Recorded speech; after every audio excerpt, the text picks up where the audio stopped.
manage a team but feel more like you're nagging and being ignored. It's a common cycle that people managers and business owners find themselves in when they're asking for things to be done and it just isn't getting done. Often you find yourself either doing it yourself or that thing just never happens. And it's frustrating, it's exhausting, and it might even be holding back your business. Hello, my name is Jenefer. I'm the founder of Silk Helix, and we help business owners and people managers with all things HR, employment law, and people leadership. And in this video, I'm going to tell you 5 things that you need to be doing to effectively manage your team. But just before I do that, if you are a people manager or business owner, hit that subscribe button and the notification bell so you keep up to date and don't miss a single video. And if you want to deep dive more into this, find out more about the things I'm talking about, take away some real tips, skills, tools that you can actually go away and implement with your team, then my Managing Employee Performance course is for you. There's a link on screen now. There's also details in the description below. But for now, let me get into my 5 top tips. So the first one is setting clear expectations. If you have not got this, everything else will fall apart.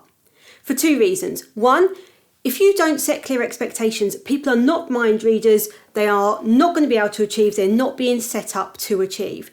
And secondly, it's going to be so much harder to have those conversations and explain to somebody what they're not doing or what they are doing that's right, because it all becomes a bit finger in the wind and you haven't got those expectations nailed down. And they should be really clear, not just a task list. Let's talk about making coffee. We could put on a job description, make and serve coffee to customers.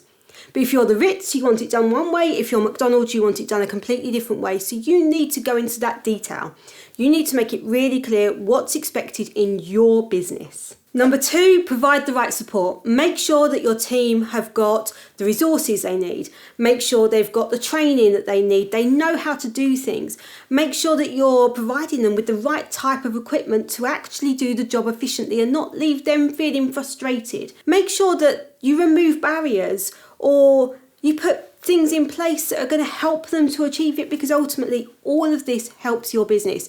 If that's coaching, talking to people through things, looking for suggestions and answers to problems together, all of that stuff is what's really needed to set people up to achieve.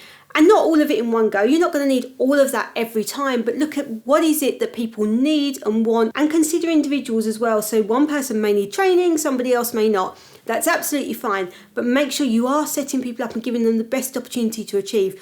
After all, wages is probably one of your highest costs. It's a huge investment and you want a return on that investment. Number 3, feedback. Feedback is so important. If people don't hear back, then those expectations become kind of meaningless. So if I'm never told that I'm doing a good job, or it's never picked up that I'm not doing something, then why should I bother putting the extra effort in? It's going to really hold people back. It also doesn't give people the opportunity to improve. It doesn't set them up to achieve. And you go away frustrated because you've never actually said to them, this is what I expected you to be doing. This is what you are doing. It does not match. We need to fix this. So you need to be giving feedback. You need to be having regular meetings with people, making sure that you're dedicating that time to them. I'll tell you more about that in the next one. And in that conversation, being able to say, these were the expectations of you. You either met them, great, you exceeded them, or actually you're not quite meeting them. What are we going to do to solve this? How are we going to get you to the next level? Feedback's so important and so much easier when you've got the expectations right in the first place. Number 4, recognition. Research has shown that recognition is absolutely crucial to motivating people and avoiding lost productivity.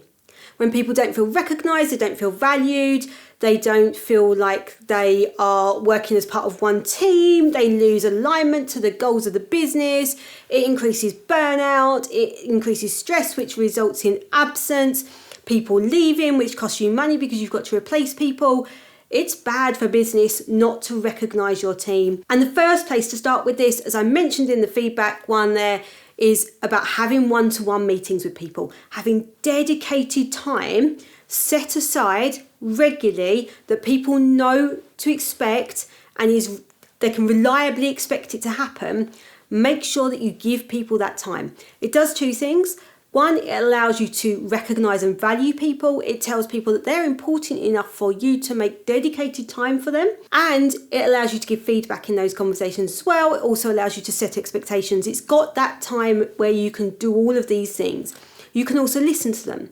So if they're experiencing challenges in the way they're working, if they're needing more support, they can tell you about it, and they're more likely to tell you about it when they know that there's this time that they've got that they can talk to you, and that you're not trying to rush off here and there or concentrating on something else, but it's dedicated to them. That's the first thing you need to do with recognition. There are other things you can and should be doing to show your team that you recognise them. I will put a link to a blog post about this in my description below. Take a read, find out more. Number 5, hold people accountable. Set those expectations and make them accountable for achieving them. And that means consequences for both good and poor performance. So if we are talking about somebody, say, who will do something, but only if you keep nagging, keep repeating yourself, they're not actually accountable for doing that. They're not taking that responsibility upon themselves, and the mental load of dealing with that is sitting with you as their manager. That's not ideal because it's holding you back from what you need to be doing. What you need to do is set that expectation clearly, set when it should be done, what your expectation is that it will be done, and let them do it. Or let them fail and then deal with the consequences of poor performance. And so often managers don't do this because they feel like there is no consequence available to them. They feel there's just a risk of this thing not being done. Firstly, reduce the risks of the thing not being done by making sure that you know when the deadline is and that you can deal with it and prompt and resolve it. Plan for that if you need to prior, so that you've got a backup plan. But you also then need to make sure that there are consequences, that you are having that discussion where you're saying, why has this not been done? Why could you not do this? What is the reason? And at this point, we're trying to establish, is it failure to follow a reasonable instruction, or is it a can't do issue and therefore they need more training? Or is it just that somebody's really out of their depth? What we're now talking about is getting into formal processes potentially, so formal capability processes where we're talking to somebody about setting expectations, monitoring, managing that, potentially get into a dismissal if somebody really isn't capable of doing the role. As an employer, that is a decision that sometimes you need to reach that's best for your business, best for your team, and usually best for the individual as well. Or it could be a disciplinary issue. If somebody's just not following an instruction, then we may have a disciplinary issue and we need to issue warnings.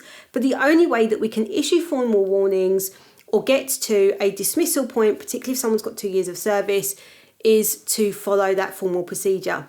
If you want to find out more about those formal procedures and the tools that you need to be able to do all the other things I've talked about, then my course on managing employee performance is for you. It will go deep into those tools. It will show you how to use them. There's downloadable resources as well. And we'll go through the formal processes so that you know exactly how you can do all of these things and manage the consequences if somebody really isn't performing in your business. If you found this video useful, don't forget to subscribe and hit the notification bell. And if you've got any questions, pop them in the comments below and I will do my best to answer every single one.